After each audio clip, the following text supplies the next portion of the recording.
It's Saturday, the 30th of May 2020, and this is live.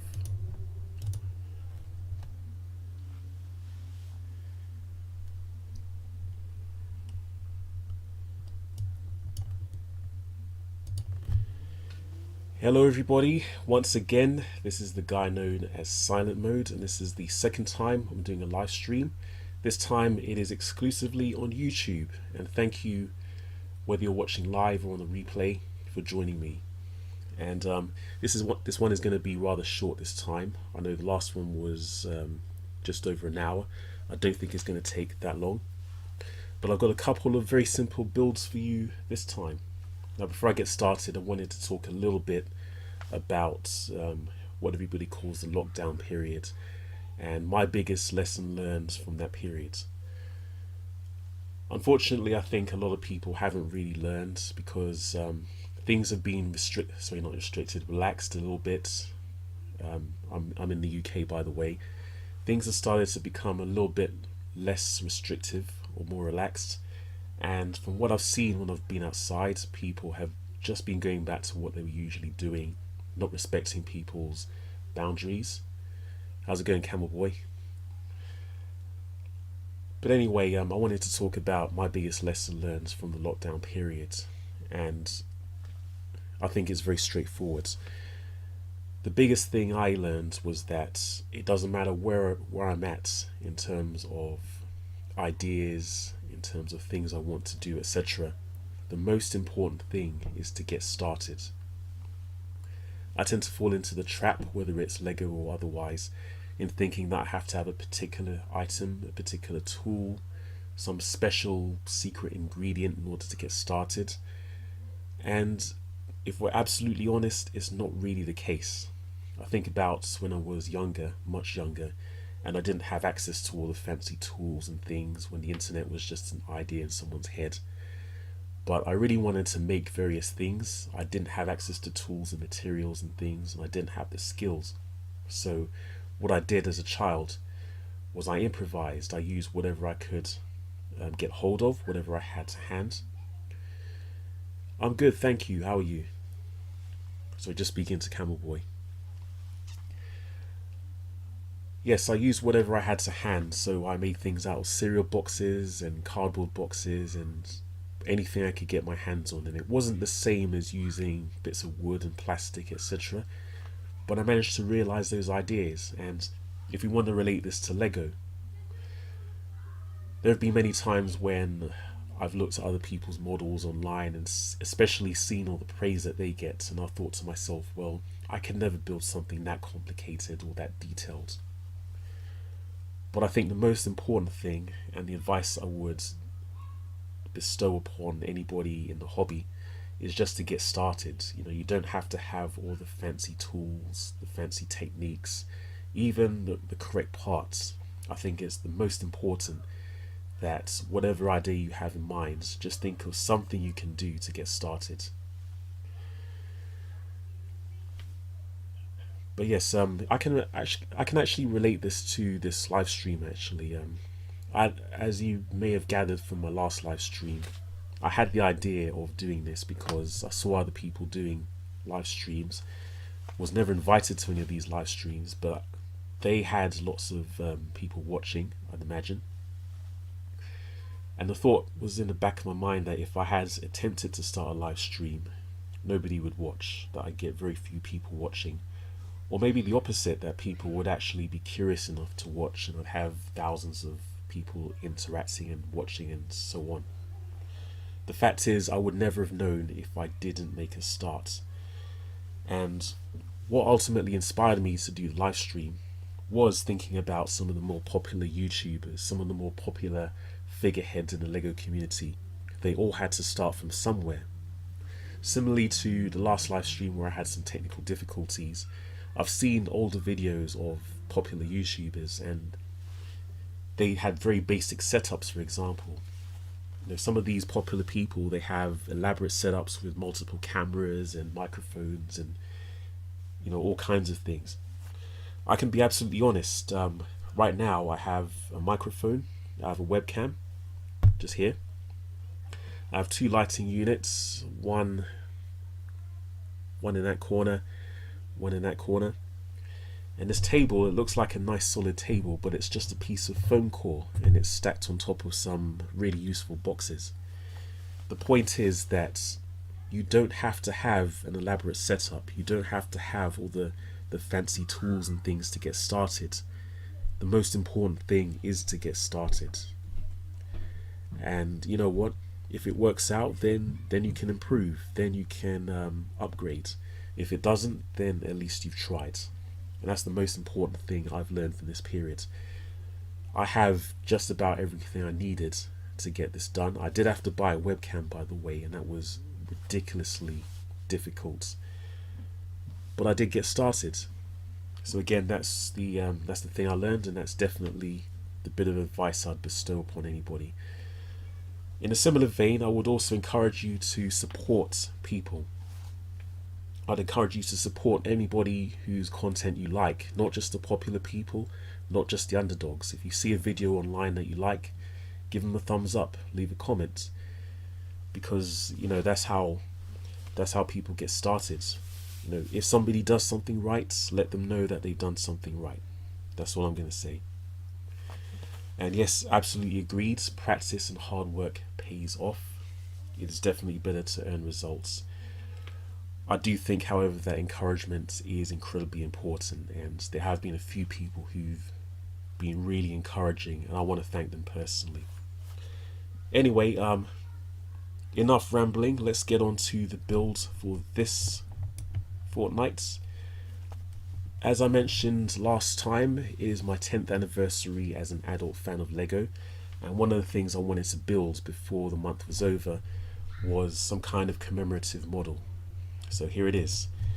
This is a 10th anniversary commemorative brick, and I've got 2 models here, both made out of genuine Lego parts. The one on top is, I guess you could call it a Lego technique. It resembles something that Lego would put out in an official set. And the bottom one is a design that I came up with, trying to be fancy, trying to use all kinds of various techniques.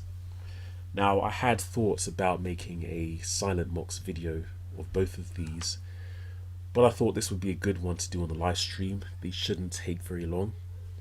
I've already built them, and so I know I have all the necessary parts. So without further ado, let's get started. I'm actually going to get started with the Lego version. So this was actually inspired by the 2x4 commemorative brick. I did a weekend build video on it a while ago. I'm just going to bring up the instructions. So let's get started with this one. And I'll try not to say too much and bore you guys.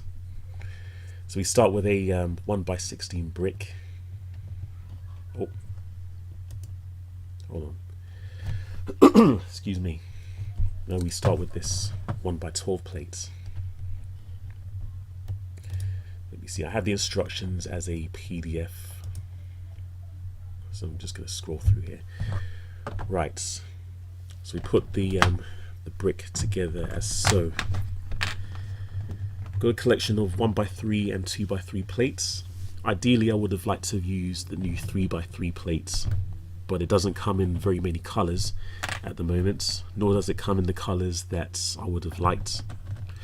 So we're going back to basics again. You don't have to have the, in quotes, right parts all the time. Excuse me. So we attach all of these plates using the 1x12 plates as such. This is just to get the foundation.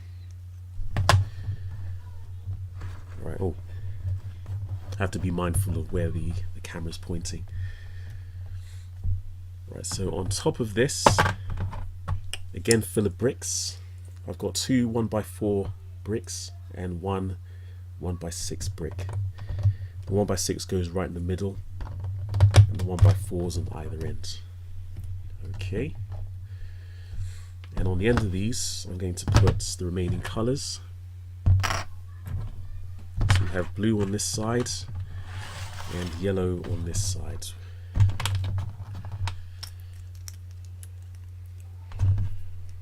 So we have a 2x3 and two 1x3 plates. They attach as so. And we do the same with the blue. And they go on, oops, on this side. Cool. Then we build up the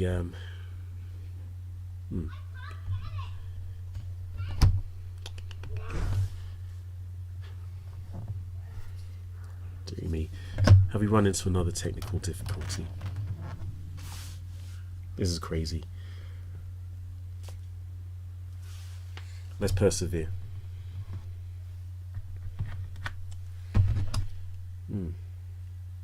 Okay, I think I know what I've done. So for the time being, because I've got the quantities mixed up, I'm going to put this 2x3 plates here, and a 1x3 plate goes here. I'll just type this 1x3 plates underneath here. That's what I did. I remember now.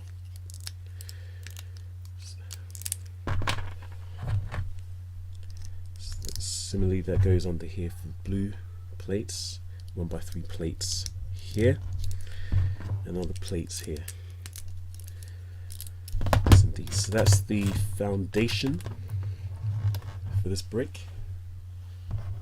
Okay. Then we have two 1x2 bricks to complete this. One blue, one yellow. There we go. And similarly, we have, scroll down here, some 1x3 bricks. We have two for blue, two for yellow, and they will go on either side here. Alright. So hopefully you can see it. Hopefully you can see the builds here. And we take another 1x16 brick. Oh no, we've only got one 1x16 brick. This is a filler brick, and I believe this is old grey. I actually throw out or try to sell old grey parts because I personally prefer what's called medium stone grey or light bluish grey and dark stone or bluish grey. In any case, we had it handy as a filler brick, so that's what it's doing here.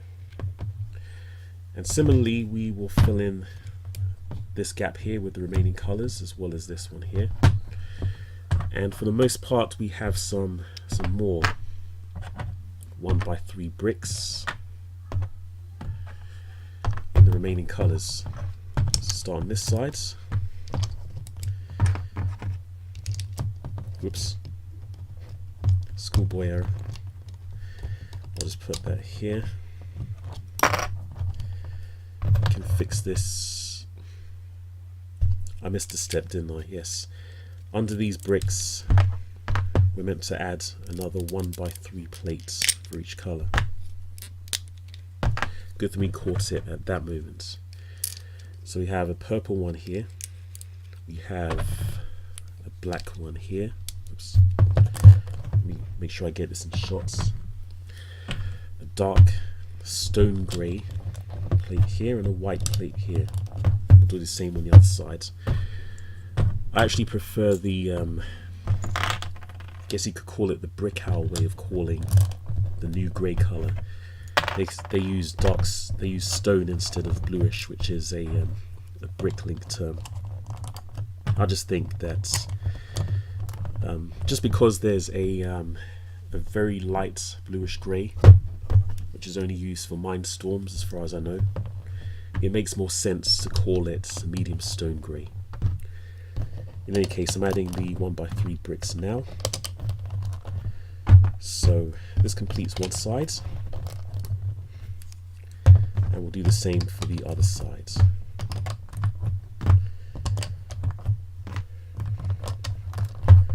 Cool. So we're up to there. Alright, next step is we'll fill in the remaining gaps. So we'll start on this side We have a 1x3 brick and a couple of 1x2 bricks. So for dark stone grey we have some 1x3 bricks. The same for black. Now then, I had some difficulty getting dark purple 1x3 bricks, which do actually exist. So one of these is actually some 1x3 plates stacked together. They are quite hard to get hold of. Some white ones, and finally we do the same as we did for the blue. We have two 1x2 bricks and a single 1x3 brick, and that takes us to the top. And now we do the smoothing of the top. We just take some 1x2 tiles and very simply just do a spiral pattern. That's yellow. Oops. Let's have them all uniform.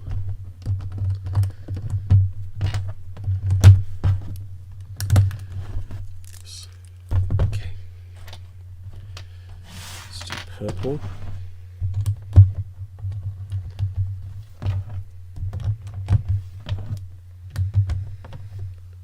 We'll do, well, because it's closer to me, I'll do the dark stone grey.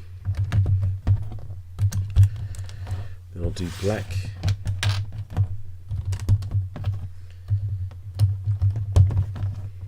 And then we will do blue. Right, again, nice and symmetrical. Excuse me. Just to fill in this gap, 1x1 plates. Now I'm being asked, when the Lego stores reopen, how do you think they will manage the pick-a-brick walls? That's an interesting question. I think my guess is that they will practice social distancing, so they'll only allow a few people in the store at a time. And that's going to slow things down incredibly, unfortunately, because in the Lego store I know that people like to take their time looking around, and I know that because I like to take my time looking around. But it could possibly take people all day to make a purchase. I do think the pick-a-brick wall will be available, it's just that they'll probably limit the number of people in store at a time. So they'll be more able to access the wall. I don't doubt for a second that they'll want people to buy parts from the wall. Anyway, the last bit of this brick is the studs on top. And we're going to use the basic technique of these 2x2 round plates and 2x2 round tiles. Again, very coincidentally available in all the colours on this brick, and I'm using the round plates. Well, I'm using these round tiles with the stud in the middle, but it doesn't matter really. And we're going to use this hole in the middle to place on that stud, and we'll do that for all the colours.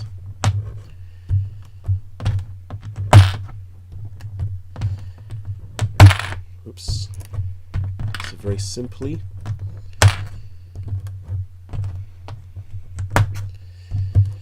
and there we have it.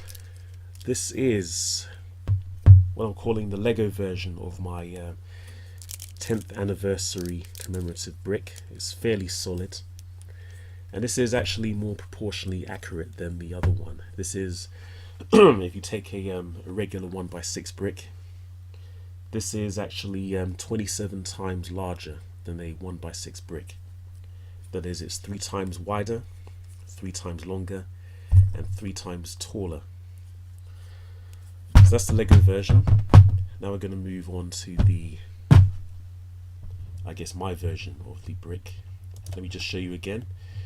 What we've built is the one on top, and as you can see, the one at the bottom is a little bit shorter, so it's not proportionally accurate, but it uses very similar techniques. I try to be fancy with this one, so let's see how this goes.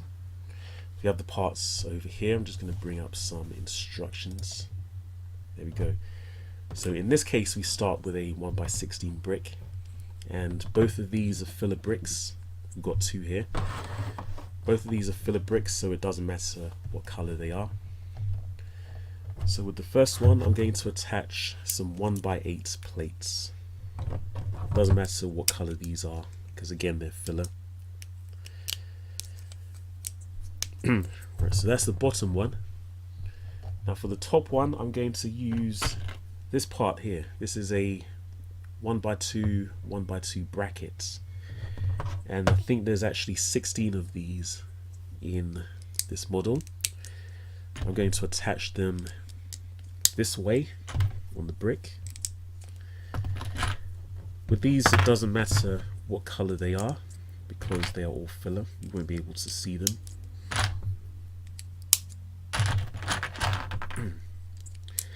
So with this one, I guess I tried to be fancy. I tried to make something that was Instagram worthy, I suppose you could call it.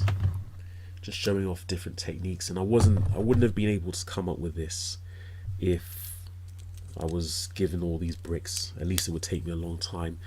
I designed both the bricks in Lego Digital Designer and imported them over to Studio in order to render them.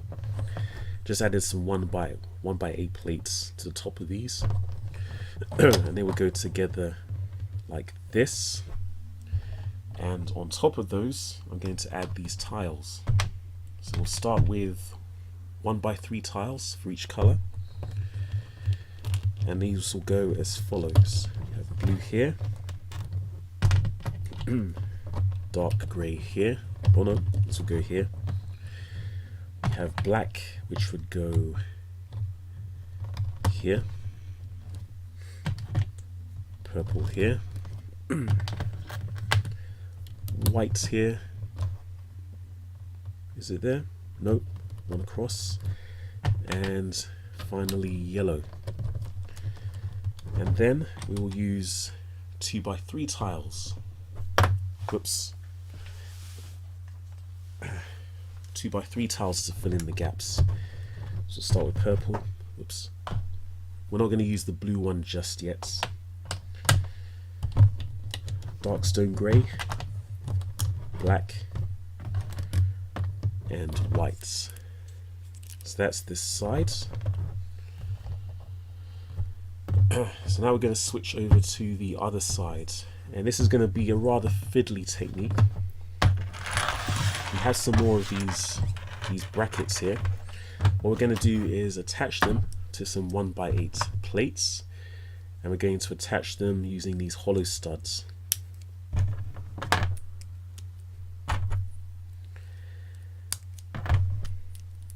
Alright, so just like this, we're going to do this twice. There's another one here.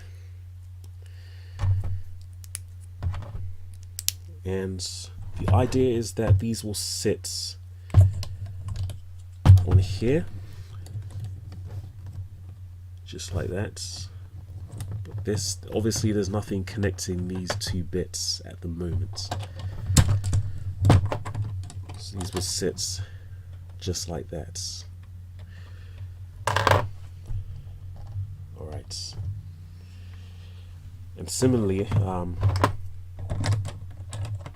we would fill in this part here with two more 1x8 plates, and these would sit just like this. That's the idea. Now these will be connected at some point. So what we're going to do is very similarly, using these tiles, connect them as such. So you start with blue, going in the opposite direction. Dark stone grey. We have black. Whoops. See, we have one half here and they're both connected. And then we use purple, dark purple, then whites,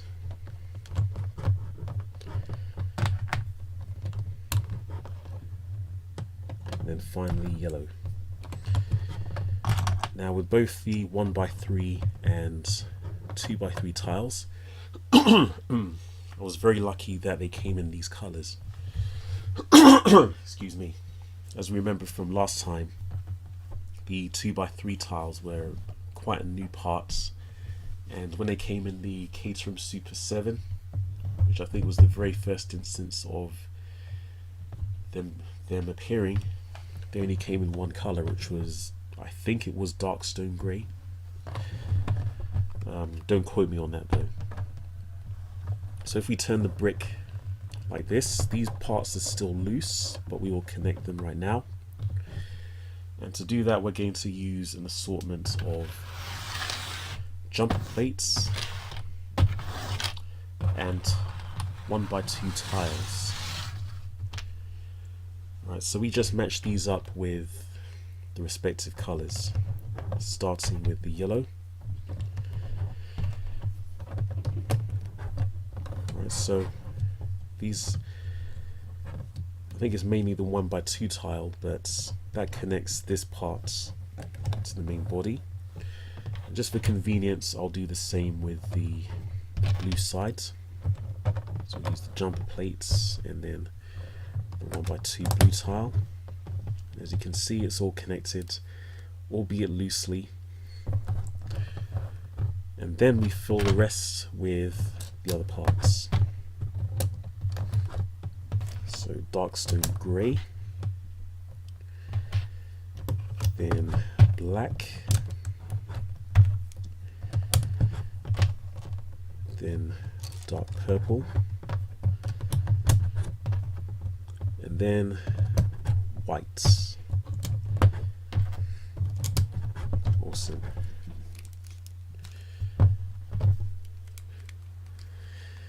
Right, so I'm being asked, do I ever use illegal building techniques, and if so, what's your favourite? Personally, I like to use legal building techniques only. I think that illegal building techniques are cheating. That's why they're called illegal.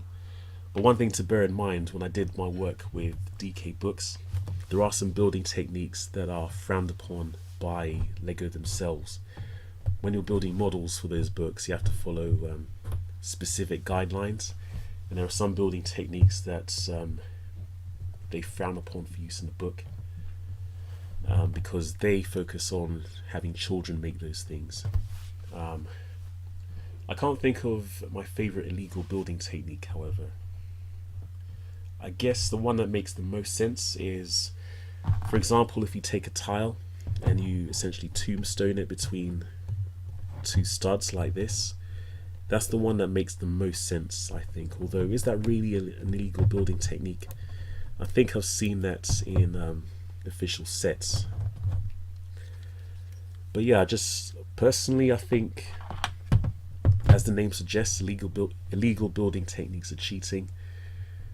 I like to find more legal ways of accomplishing various effects and things, and that's probably why it may be why my models don't get as much praise as they probably could. But anyway, those are just my thoughts.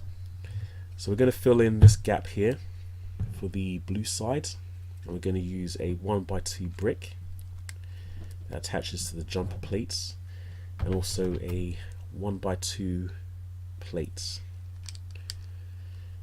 And I'd imagine we do the same for the yellow side, but first I'm going to show you another rather clever technique. So one thing you'll know is that once you get into the building techniques,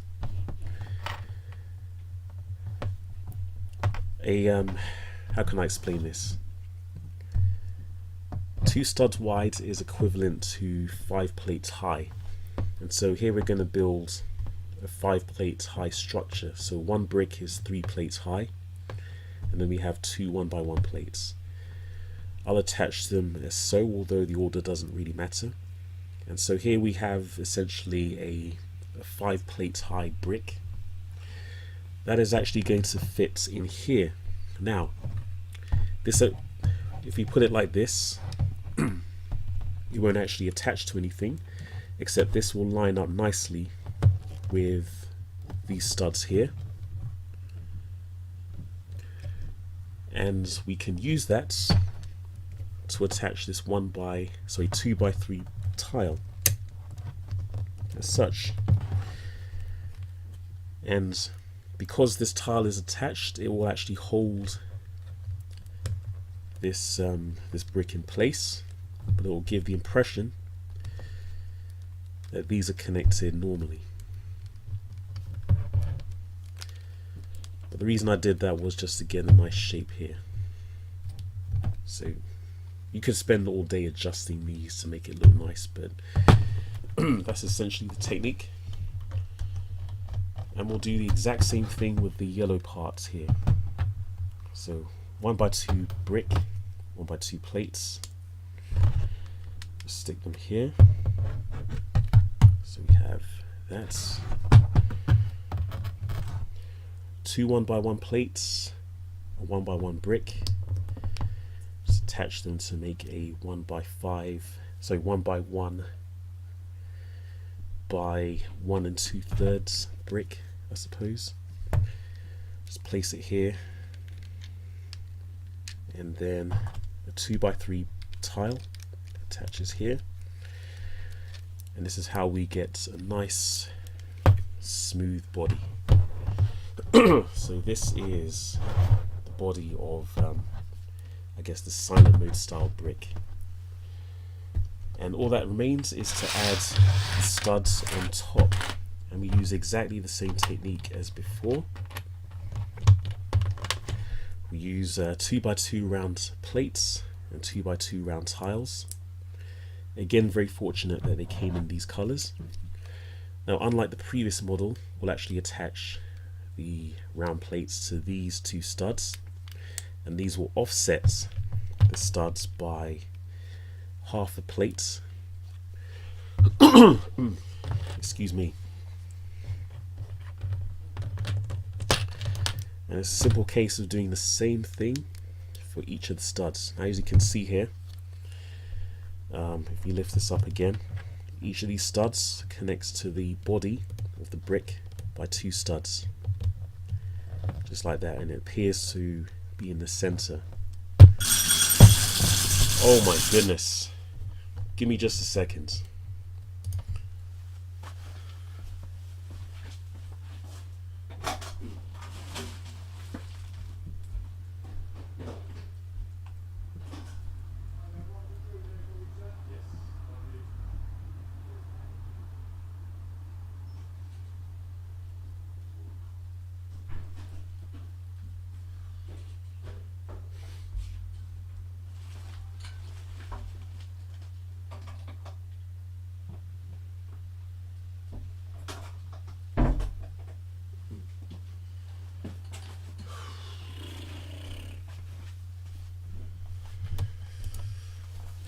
My goodness, this stream was going so well, and then somebody decided to do the equivalent of break my door down.